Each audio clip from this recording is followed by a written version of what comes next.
Bien-aimés frères et sœurs, vous connaîtrez la vérité et la vérité vous affranchira. Ça, c'est pas moi qui le dis, c'est la Bible qui le dit. Mais moi, je vous dis mieux. Vous connaîtrez la vérité historique, notamment celle de vos ancêtres kémites, et vous aurez une vision globale de ce que c'est que la vraie souveraineté politique. J'ajoute, vous reviendrez à la spiritualité africaine ancestrale et vous comprendrez les enjeux de l'indépendance économique. Et pour terminer, vous accepterez votre identité culturelle kémite et vous obtiendrez deux choses. La première, c'est la paix. La seconde, c'est le développement, à une condition. L'unité de toute l'Afrique noire, l'unité de tous les Noirs du monde entier. Otep à tous, bienvenue sur la chaîne des panafricanistes par essence, par conviction et par excellence. Celle des citoyens kémites par nécessité et obligation de combat. Nous sommes une chaîne qui n'est guidée que par nos ancêtres et rien que par les ancêtres qui appartiennent à l'égrégore du monde noir. Par conséquent, nous ne croyons en aucun Dieu venu de l'étranger. Toutefois, cette vidéo n'est aucunement destinée à inciter à la haine ou à la violence, car nous menons un combat qui est d'abord et avant tout spirituel, intellectuel et démocratique. Ensuite, il est politique, géopolitique et géostratégique. Contre l'impérialisme, le colonialisme, le néocolonialisme et l'endocolonat, qui sont tous qualifiés de crimes contre l'humanité. Nous menons ce combat sur la base du principe fondamental que nous avons hérité de nos ancêtres kémites, qui est celui de la Mahat, c'est-à-dire solidarité, vérité et justice.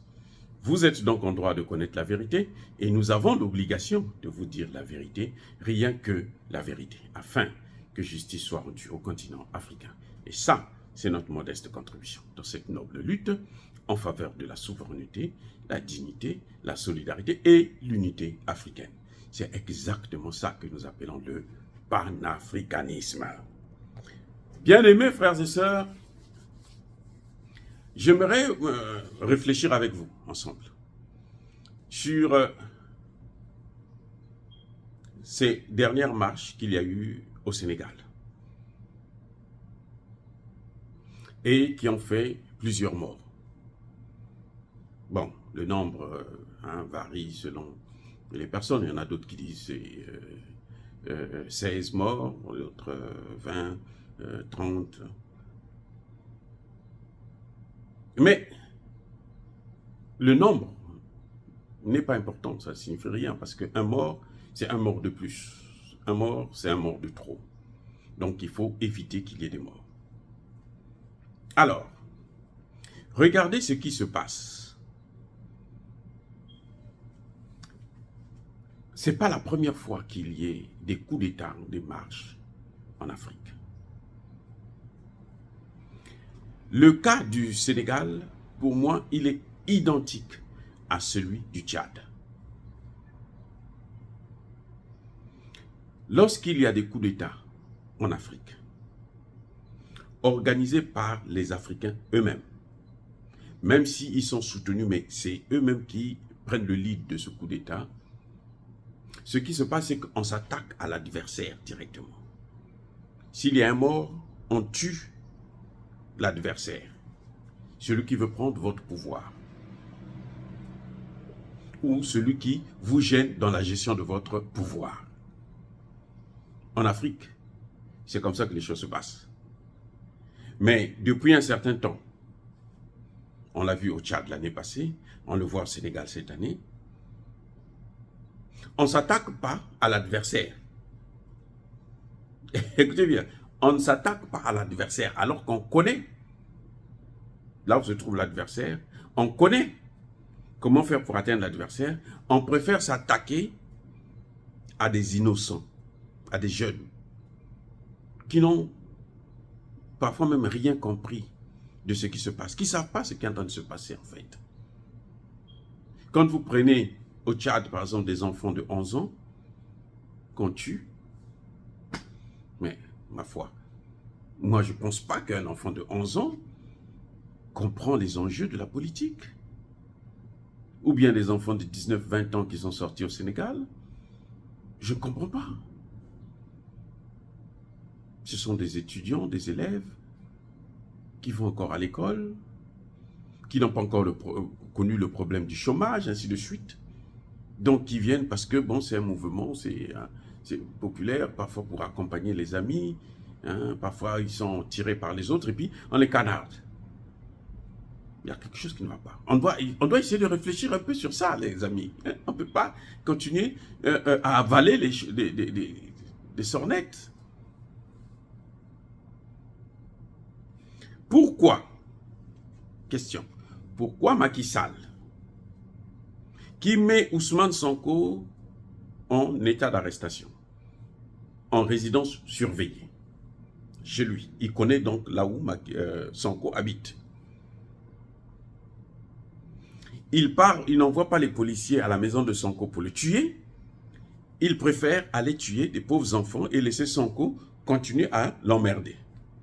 Vous voyez pas qu'il y a quelque chose qui ne va pas? Il y a quelque chose qui ne va pas. Tu t'attaques, c'est-à-dire que c'est des vrais tirailleurs.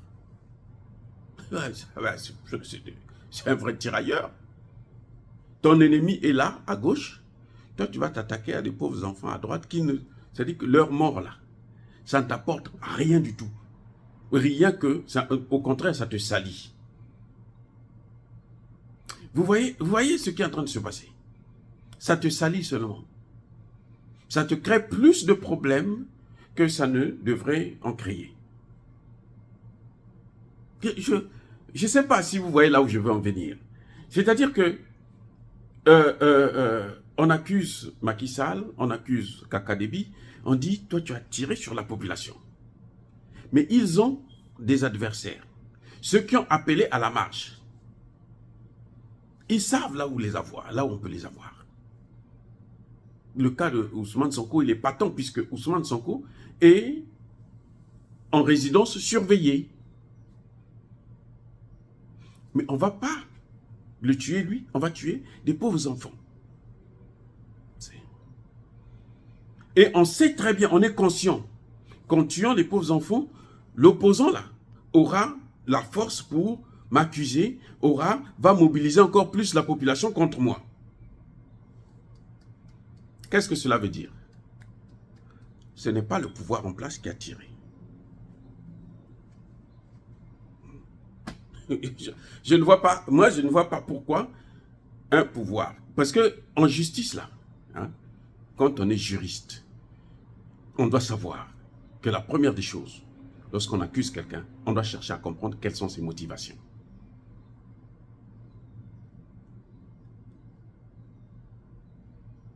Eh oui. Vous avez tué X. Mais pourquoi? Qu'est-ce que vous voulez avoir? Non, parce qu'il m'a insulté, parce qu'il a pris ce qui m'appartient, parce que ceci, parce que cela, parce que... Ah, d'accord. On a la motivation. Est-ce que Macky Sall a une motivation de tuer des innocents? Est-ce que Kaka Déby a une motivation de tuer des innocents? Non. Donc, ce n'est pas eux. Maintenant, regardons un peu de l'autre côté. Quel est l'intérêt de Ousmane Sonko d'envoyer des gens pour tuer des innocents? Son adversaire, c'est Macky Sall. Quel est l'intérêt de, comment on appelle, Succès Masra, d'envoyer des gens pour tuer des innocents? Alors que son adversaire, c'est Kaka Déby. Il n'y en a pas. Et on ne voit pas la motivation là non plus. Vous voyez? Mais, ce qui trouble un peu dans l'autre hypothèse, c'est le fait que, quand ça se passe, ils ne sont pas là. Ils appellent à la marche, mais quand il y a la réaction, on tue des gens, eux, ils ne sont pas là dans la marche. Je me souviens d'une marche qu'il y a eu chez moi au Congo-Brazzaville, à l'époque, le grand Bernard Kolela, hein, que je connaissais d'ailleurs très très bien, parce que j'ai eu à un moment donné, je l'ai rencontré dans ma vie, on a discuté, et il a appelé à la marche. Il était devant. Lorsqu'on a tiré sur la foule, lui aussi, il a couru pour fuir. Oui, ça, nous sommes en 92 par là. Oui, c'est ça le problème. ce qui est troublant, c'est que, et Sonko, et Succès Masra, quand on est en train de tirer sur des gens, eux, ils ne sont pas là. Ce sont ceux qui ont appelé à la marche. Ils ne sont pas là. Pourquoi? Ah oui, pourquoi? Alors, maintenant, je veux essayer de voir un peu autre chose. Regardez. Sonko appelle à la marche. Macky Sall n'est pas content puisqu'on le gêne. Hein, le trouble à l'ordre public, donc il faut rétablir l'ordre. Si Sonko est dans la marche, si c'est Macky Sall qui a envoyé des policiers, Macky Sall va demander à tirer sur qui? Sur Sonko. Oui. Maintenant, Sonko n'est pas dans la marche. Mais Sonko est le premier à faire la publicité, à demander à ce que justice soit rendue, à ce qu'il accuse directement le pouvoir. Je me souviens par exemple pour le cas de Succès Masra, il y a la marche, lui il est dans son bureau, en train de parler avec RFI France 24. Et il est en train d'expliquer à RFI que pendant que la marche est en train de se faire, on est en train de tirer dans ses locaux. Et on n'a pas touché, on ne l'a même pas blessé. Comme par hasard. On n'a pas touché, on ne l'a pas blessé. Mais on a tué des pauvres enfants. Donc il y a deux choses. Soit il est au courant, parce qu'en général, il est au courant qu'il y aura des morts. Il y a des gens qui vont venir pour tirer. Soit il n'est pas au courant. Et la tierce personne, quand elle arrive, elle le fait parce qu'elle est en connivence avec lui. Lui dit, toi, tu ne te mets pas là. On ne veut pas te voir là. Laisse les choses se faire. Maintenant, toi, tu vas seulement prendre ça sur toi, qu'on a tué des innocents pendant qu'ils étaient en train de marcher. Mais c'est toi qui appelles à la marche. Tu viens donc couvrir ceux qui ont commis le forfait en accusant l'autre partie.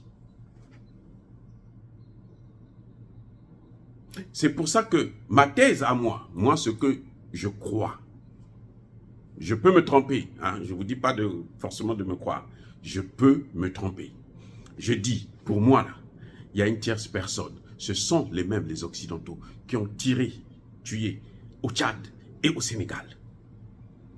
Je vous dis, si Macky Sall veut les tuer là, il ne va pas les tuer les innocents, il va les tuer Sonko lui-même. Il ne va même pas toucher la famille de Sonko. Il y a eu des coups d'État dans mon pays. Ceux qu'on a tués là, ce sont ceux qui sont, c'est-à-dire que les adversaires même. Leur famille là, ni enfants, ni femmes, personne ne les touche. Pourquoi vous allez tuer les enfants d'autres gens, des pauvres innocents? Non.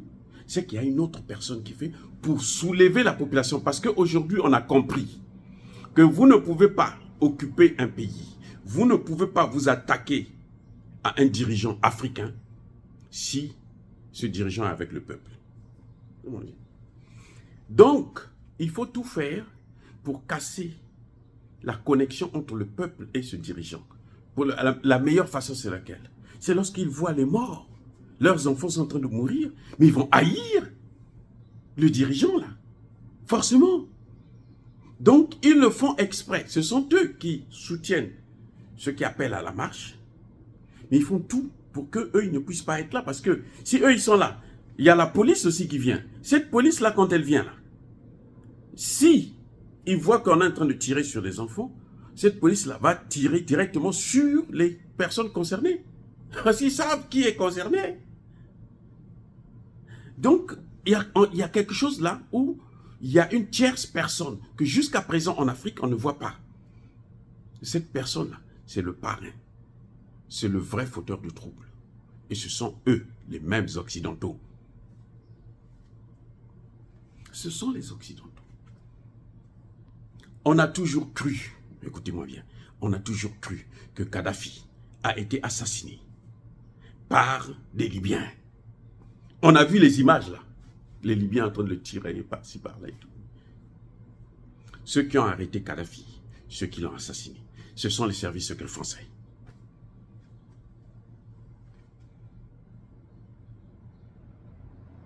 Vous voyez, Museveni vient de le dire là. Museveni, le président Museveni, il a dit, 10 ans après, 11 ans après. Ça s'est passé en 2011, 12 ans après. Il a dit, mais ce sont eux. Nous, on a pris des chefs d'État africains. Ils sont partis. Lui, il avait envoyé un de ses représentants. Je crois que c'était son ministre des Affaires étrangères, qui était dans la délégation. L'OTAN est venu dire, quittez ici là, c'est notre problème, c'est pas vous. Nous sommes ils sont des Africains, on les chasse. Et eux, les étrangers, c'est à eux de régler le problème. Il y a un problème. Donc voilà, c'est trop rapide, c'est trop facile d'accuser Macky Sall, d'accuser Kaka Déby. Je ne les soutiens pas, non, je ne les soutiens pas. Hein. Ça ne veut pas dire que je soutiens Macky Sall ou quoi. Non, ça ne me regarde pas. Ce n'est pas Macky Sall qui me nourrit. Ce n'est pas Macky Sall qui m'a amené ici aux États-Unis. Pareil pour, comment vous l'appelez, Kaka Déby. Mais il faut qu'on ouvre les yeux si on veut que ça s'arrête. Mais ça ne peut pas s'arrêter si nous avons toujours les yeux fermés. Je vous le dis. Il faut qu'on ouvre les yeux. Vous allez voir qu'on va arrêter ça. Je ne dis pas forcément que Ousmane Sonko ou Succès Masra connaissent ceux qui ont tiré ou sont en connexion. Non, ce n'est pas ça que je dis. Je dis qu'il y a une troisième personne qui est là, qui est en train de mettre le feu pour déconnecter le pouvoir en place avec le peuple. Et c'est au profit de qui? C'est au profit de l'opposant, celui qui appelle à la marche. C'est pour ça que c'est à lui donc de demander à ce que justice soit faite contre ces gens. Voilà la réalité. Dire cela, c'est inciter à la haine ou à la violence, non. Yaba colère, veille à malem. Encore une fois, bien aimés frères et sœurs, soyez bénis, abondamment bénis. Je persiste et je signe par le Dieu des Kémites. Mais que tous ceux qui persécutent le continent africain, le pillent et le déstabilisent, qu'ils soient noirs, blancs, chinois, arabes, indiens, qui qu'ils soient, qu'ils soient maudits, punis, foudroyés, neutralisés, effacés, écrasés par ce Dieu des Kémites et par nos ancêtres angélisés. Vive l'Afrique éternelle. J'ai dit et j'assume.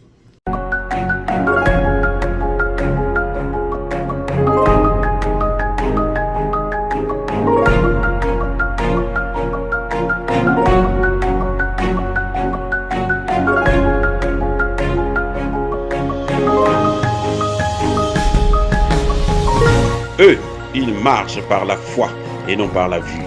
Mais moi, je vous conseille vivement de marcher par la connaissance scientifique et historique, notamment celle de nos ancêtres kémites, par les 5 sens et par l'intelligence.